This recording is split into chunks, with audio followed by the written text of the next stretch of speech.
My father remembers the name of a woman I've never met, but he does not remember mine. He sits in a rocking chair in a room that smells like antiseptic and lavender.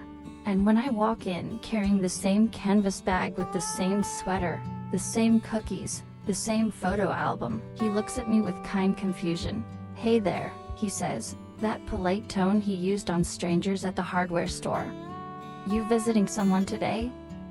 I tell him my name as if I'm introducing myself to a stranger at a bus stop. "I'm Sarah, Dad, your daughter." The word hangs between us like a fragile ornament. He tries it on for size. "Sarah." "Right, Sarah."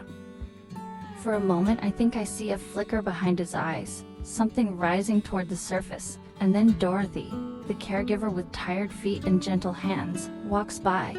"Good morning, John. How are we today?" And my father's whole face lights up.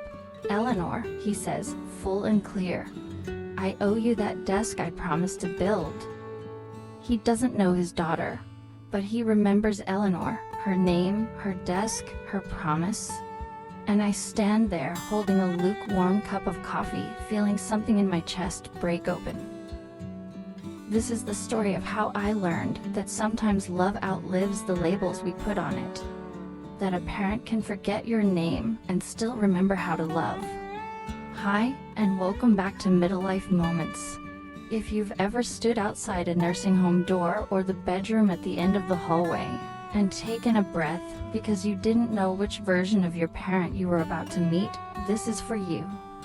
If someone who once knew your favorite ice cream now forgets your age, your job, or who you are at all, you are not alone. This isn't a story about heroic caregiving or perfect patience. It's about the quiet grief of losing someone slowly while they're still right in front of you. It's about my father, John, a carpenter, a veteran, a storyteller, and the day I realized he might never say my name again, but could still show me what love looks like without language. Before these white walls and the name tag on his chest, my father lived in sawdust and sunlight. Our garage was his kingdom, jars of screws like soldiers, lumber stacked in careful columns, the workbench scarred with years of projects. As a little girl, I sat on an overturned bucket swinging my legs while he worked. "Tell me about the ships again." He wasn't in the Navy long, but he stretched those years into a childhood of bedtime stories. He talked about the ocean at dawn, storms that made the world tilt, nights where stars hovered close enough to touch. "The sea doesn't care who you are, kiddo," he'd say. "It humbles everyone the same." In his stories he was brave. In real life he was gentle. He pushed me on swings, took me to the park, built my first bed with a carved wave on the headboard. When my mother got sick he learned to cook, burnt eggs, mysterious casseroles, notes taped on cabinets. After she died we clung to each other like two people sharing one life jacket. "You'll go places I never could, kiddo." For a while we were going to be okay. And then the forgetting came.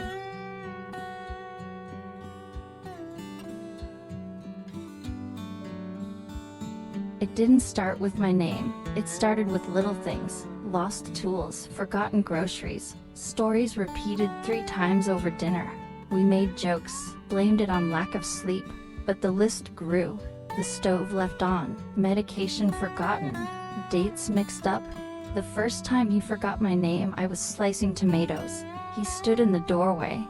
"Are you with the church group?" I laughed until I realized he wasn't joking. Later I googled early signs of dementia. Every bullet point was a checkmark. The tests took months, scans, evaluations, then the diagnosis: Alzheimer's disease. He joked about his keys. We laughed because we didn't know what else to do. Driving home he whispered, "This doesn't get better, does it?" "No," I answered, "but we'll figure it out together." But I didn't know how much figuring out would cost us. We tried keeping him in his house, notes everywhere, apps on his phone, pillboxes labeled. He hated it. I'm not a child. One night at 2 a.m. the neighbor called. He found Dad barefoot trying to get into his truck. I have to get to the ship. They're leaving without me. I wrapped him in a blanket. There's no ship tonight, Dad. You're home, you're safe. But home meant nothing to him. And when he asked for my mother and I reminded him she was gone, I watched grief hit him like it was the first time. I knew then his house wasn't enough anymore. The social worker explained memory care.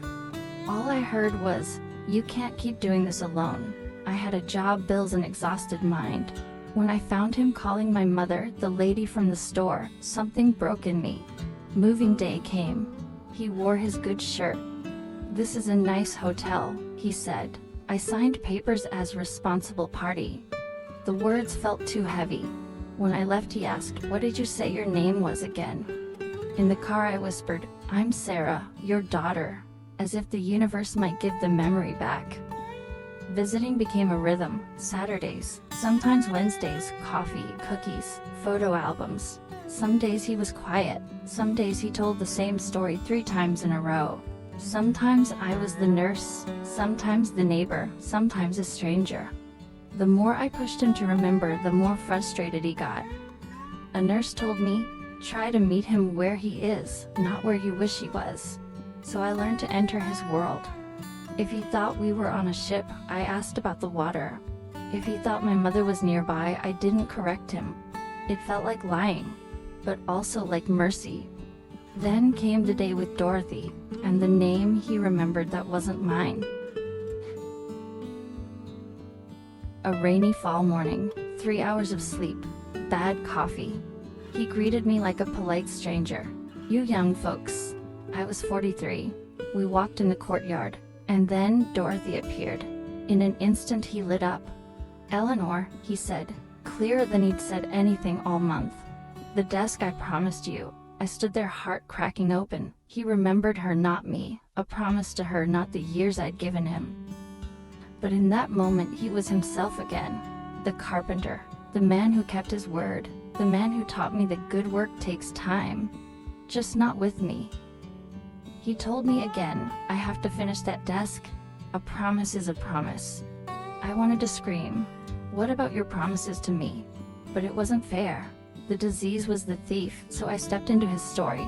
"I'm sure the desk will be beautiful." He softened. "Well, I try."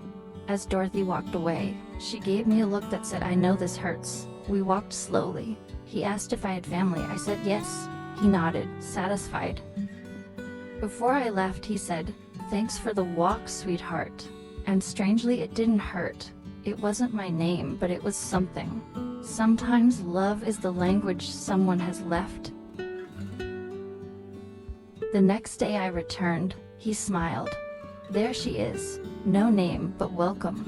We talked about Eleanor's desk, about wood grain, rounded corners, details only he would notice. "You and me, we noticed the details," he said. Maybe he didn't know my name, but we were still a we. I stopped dragging him back to my version of reality. Instead, I stepped into his. Some days he was a sailor, some days a young husband. Some days I was simply company. Over time, the sting of the wrong name became a softer ache. Love, I learned, isn't tied to recognition. He loved me for decades before forgetting my name. Now it was my turn to love him without needing proof. As I left that afternoon, I said, "I'll be back tomorrow." He smiled. "I'll look forward to it. Even if you forget, well, then I'll be pleasantly surprised." For the first time I laughed. His mind was an ocean, unpredictable, sometimes calm, sometimes rough. I stopped shouting at the waves and learned to float. The story of my father and Eleanor doesn't have a neat ending. There is no miracle, no perfect final moment, no sudden, "I remember you." Real dementia doesn't work that way. What I have are small moments, a warm hand, a shared laugh, a memory resurfacing from nowhere, and the quiet decision to keep showing up. If this feels familiar, if your parent sometimes looks at you like you're a stranger, you are not failing. You are not unloved. You are not weak. Sometimes love is bringing coffee to someone who won't remember it. Sometimes love is letting go of the version of them you miss. Sometimes love is standing in a small room, looking at someone who forgot your name and choosing to whisper, "I remember." I remember for both of us. If you're walking this road too, you're welcome to share your story below. Someone watching late at night might read your words and feel less alone. Thank you for being here with me on Middle Life Moments, a small corner of YouTube for the stories we carry long after the world stops asking about them.